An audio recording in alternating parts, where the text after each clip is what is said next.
You are Locked On Braves POSTCAST, part of Locked On Sports Atlanta, your team every day.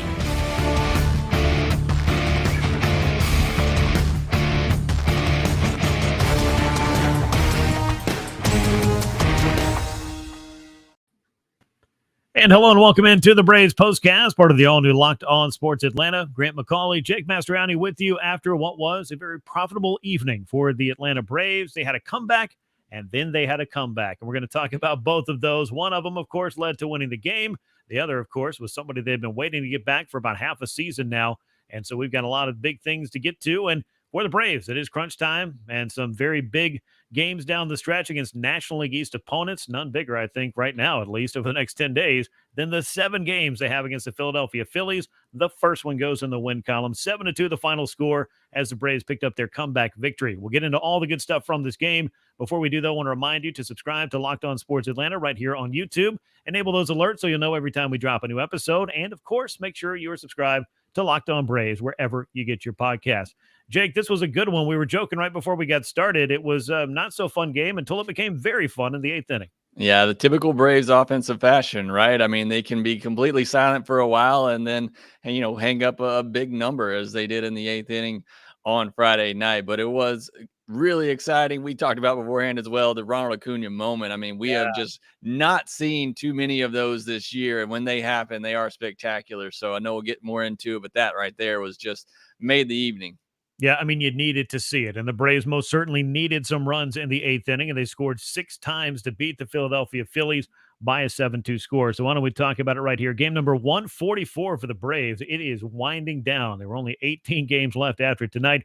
First of a 3-game set against the Phillies. Philadelphia 80-64 now on the year after losing this game. 2 runs, 6 hits, no errors, 6 men left aboard. The Braves now 89-55. They've got 7 runs, 7 hits, no errors, 5 men left on base on their tally for the night. Jesse Chavez, a win in relief. He's 4-1. Sir Anthony Dominguez got knocked around in the 8th inning by the Atlanta Braves. He drops to 6-5. No save in a game that lasted 3 hours, 15 minutes. Crowd of 42,578 on hand to see it. Another sellout at Truist Park.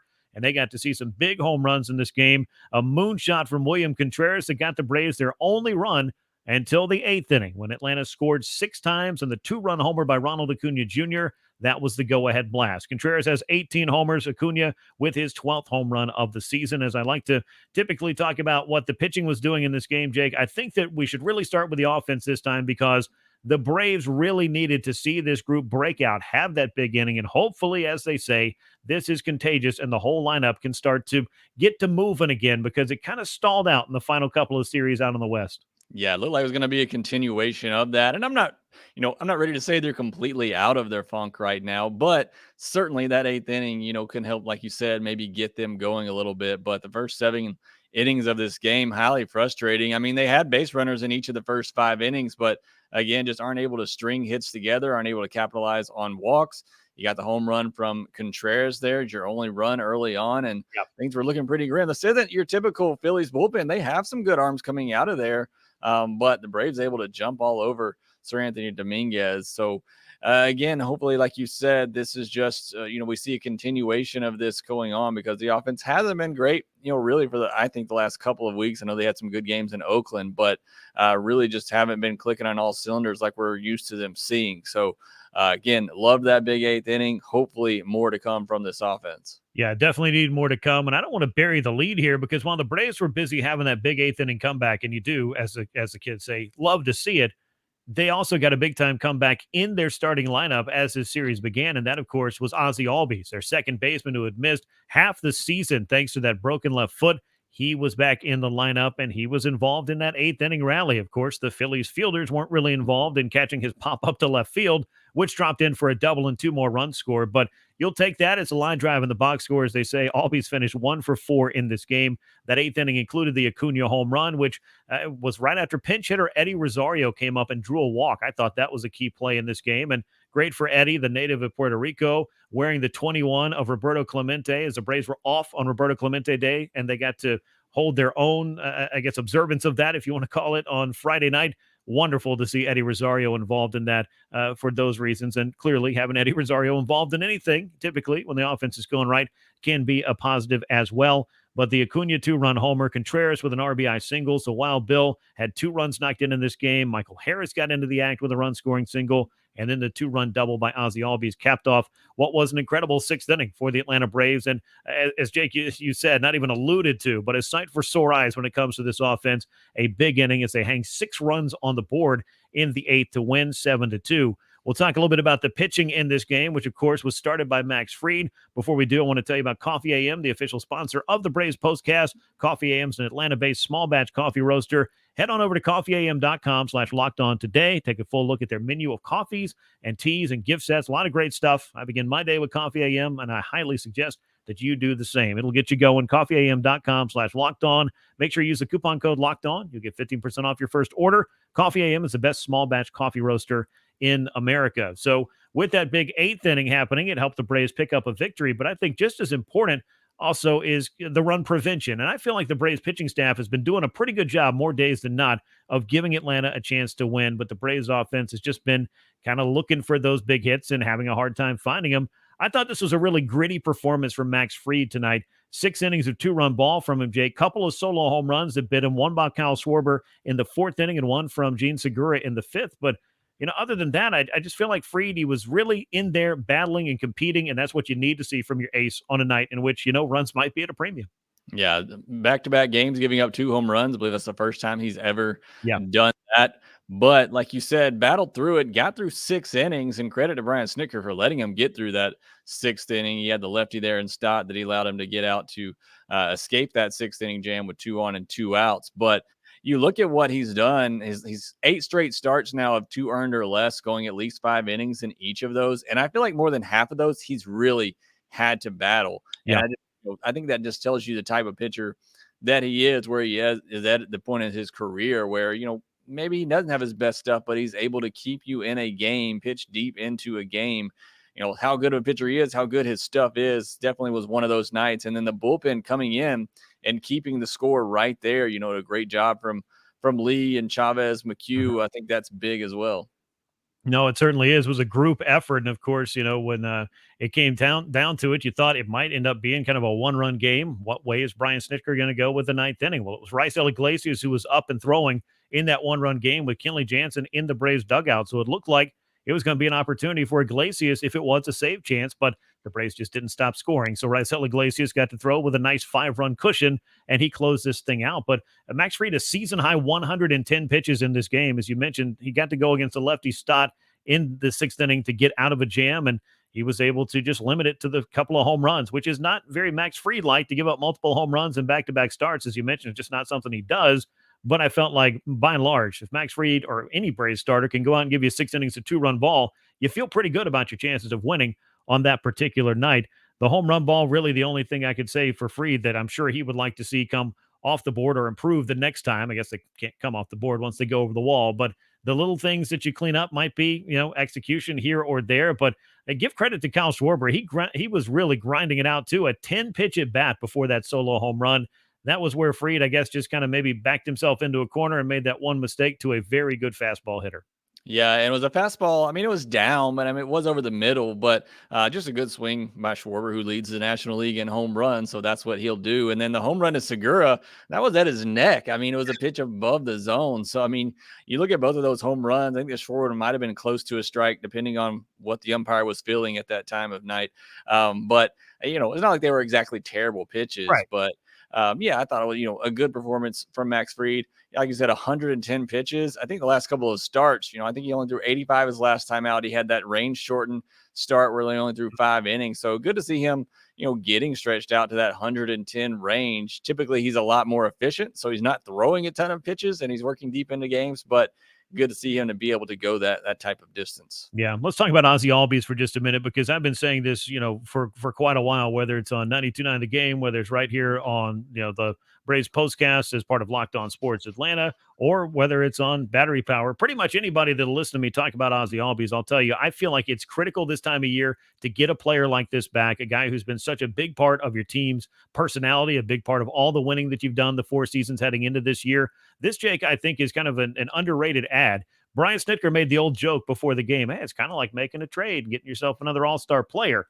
It is a little bit like that, and it's been an awful long time since Ozzie Albies has been able to bring his energy out onto the field. But I don't really feel like these kind of things can be said enough, that this is the kind of thing that can give a club that's maybe searching for a little something a bit of a boost. Ozzie 1 for 4, but having him back in the lineup, back out at second base, and back in that dugout really engaged with his team, I think is a great thing coming down the stretch. Yeah, and look, I mean, you talked about the one word you use, energy. I mean, I think that's exactly what Ozzie Albies brings to a team. And I think that alone is just worth having him back. Especially down the stretch here, the Braves trying to finish off this division, and as they go into the postseason. And I love that Brian Snitker put him in the 8 hole. I mean, don't put him in the middle of the lineup and put too much pressure on him. Yeah, just put him down there at the bottom and let him go, because what he's going to bring you in the clubhouse is off the charts. What he brings you defensively is Gold Glove level. So anything I think you get from him offensively, is just a plus at this point. And like, I don't know if it's a coincidence or not, but Ronald Acuña Jr. gets his best buddy back, and he has a big moment with a big home run. I mean, I just think what Ozzie means in that clubhouse as a team leader, like you said, especially this time of year, getting that back, I think it's going to be huge for this team. Yeah, Ronald's first home run of the month of September, his first since the final day of August. And August was a pretty lean month for him for home runs as well. They just have not come at the rate that we've been accustomed to. So maybe it is coincidence. Maybe it's not. And maybe it is time for that patented Acuña hot streak and having Ozzie Albies back in there. And those two just kind of doing the thing that they've done for the past few years has been nothing but a good thing for the Braves, whether the two of them are together or on a tear or whatever it may be. It just seems like good things are happening when those two guys are in the Braves lineup. And most certainly the Braves are happy to have Ozzie Albies back in the mix. Now, important on Friday night to pick up a win, because the New York Mets picked up a win. They held on to beat the Pittsburgh Pirates by a 4-3 score. Jake, since we last talked, the Mets have also had their fair share of trouble. While the Braves were losing 4 out of 5 to close the road trip, the Mets got swept by the Chicago Cubs in a 3-game series at Citi Field. Yes, those same spoilery Chicago Cubs that ruined Atlanta's winning streak back in June, they came up big time to help out the Braves and to hurt the Mets' chances here and keep this a very close race. There's one game separating the Mets and the Braves, as New York still holds that top spot. But we've got 18 games here down the stretch, and the Braves are playing all National League East opponents, with one series we know remaining against those very same New York Mets. We talked about it. The Braves are going to need some help, and I feel like they've gotten it so far from the Mets opponents. I mean, the Braves schedule is much tougher. You can't expect them to win every game. It feels like they need to right now, just because of the way the Mets schedule lines out the rest of the way. But the Braves have gotten that help, and they're right there in it. They obviously have a chance at the division, so I don't think you could ask for much more, this late in the season. No, you certainly can't. You got to win the games that are in front of you. And as you said, you'll take all the help you can get. And, the Pirates were able to take a game from the Mets the last time they faced, but it's a tall order. And the Mets, I'm sure, feel the same sense of urgency that the Braves are feeling right now, because despite all of the games that we have played, 144 so far for the Braves, it's all coming down to the next 2.5 weeks to decide who exactly is going to win the East, who's going to win a wild card, and how all this thing's going to shake out once we get to the postseason. Going to get you set up for Game 2, Braves and Phillies, happening on Saturday night. Before we do, I want to remind you that betonline.net is the fastest and easiest way to check in on all your betting needs. You can find your favorite sports and events at the #1 online source for odds, lines, and games, reviews, and news of every league: MLB, NFL, NBA, NHL, as well as combat sports, esports, and golf. Head to betonline.net today to use your mobile device, and you can learn about all of the action that's happening there today at BetOnline, where the game starts. Braves will be starting out Game 2 against the Phillies on Saturday. We wondered, is Jake Odorizzi going to get another start? And the answer to that question is yes. He's 5-5 on the year, a 4.15 ERA. Did not look great last time out against Seattle, so he no doubt will have redemption on his mind. Meanwhile, the Phillies going to throw a pretty tough customer at the Braves. He's a Cy Young Award caliber pitcher, and I'm sure he's going to get some votes this year. Aaron Nola, the record's 9-11, but don't let that fool you. 3.31 ERA, big-time strikeout pitcher. This, on paper, Jake, that may not seem to be a matchup that favors the Braves, but as we know, the game is not played on paper. Yeah, I mean, look, Friday night seemed like a game that highly favored the Braves, I would think, with your ace out there. I know Suarez is a pretty solid pitcher, but because of the matchup on Saturday, Friday became, almost a must-win game. Yeah, I mean, to win this series. So, to be able to come back and do that, again, you got a solid start from your ace. The offense finally broke out. So, now hopefully they go up against this matchup at NOLA. And like we said, hopefully the offense continues and hopefully they score within the first 6 innings of a game. That would be nice to see. And hopefully Jake Odorizzi can kind of bounce back. I know it was a rough start, his last one. And like you said, I think he's start to start at this point. I know Kyle Muller was just okay in his start at AAA the other day. Soroka, had a rough inning in his start at Gwinnett on Friday night. But, I think there are options there. Ian Anderson, out for the season now with an injury as well. So, I think that maybe be playing into it a little bit while Odorizzi is getting another option. You have Bryce Elder as well. But yeah, I think it's kind of starting to start right now for Odorizzi, but hopefully he gets that four-seamer working up and away in the zone to left-handed hitters and into righties. And that's where he's been effective the most. Yeah, he's going to have to try to keep some hitters off balance and just maybe be more attacking of the zone, I think. I mean, that seems like a cliche or easy thing to say, but it does seem like at times, and there have been some bad strike zones. I'm not going to sit here and tell you those have all been pristine, but, really needing to get back out there on the attack. He had that long layoff. Seattle knocked him around for a handful of runs. Of course, Julio Rodriguez hit that homer off of him, first batter back. That was a tough ride, I guess, against a very tough club. And you got a tough club against the Phillies in here as well that has a chance to hurt you if you make mistakes, especially to Bryce Harper, Kyle Schwarber, JT Realmuto, and company. So we'll see how it lines up for the Braves or how it winds up for the Braves, and we'll be talking to you after it's done. Jake Odorizzi, 5-5 on the year. Aaron Nola, 9-11. First pitch set for 7:20 p.m. Eastern time at Truist Park on Saturday night as the Braves look to make it 2 in a row against the Phillies, secure that series victory, and keep the momentum rolling towards the playoff. We hope you will keep your momentum rolling with us here on the Braves Postcast, part of the all-new Locked On Sports Atlanta. Make sure you're subscribed on YouTube, and make sure you're subscribed to Locked On Braves wherever you get your podcasts. A big night at Truist Park, the return of Ozzie Albies. That was comeback number 1.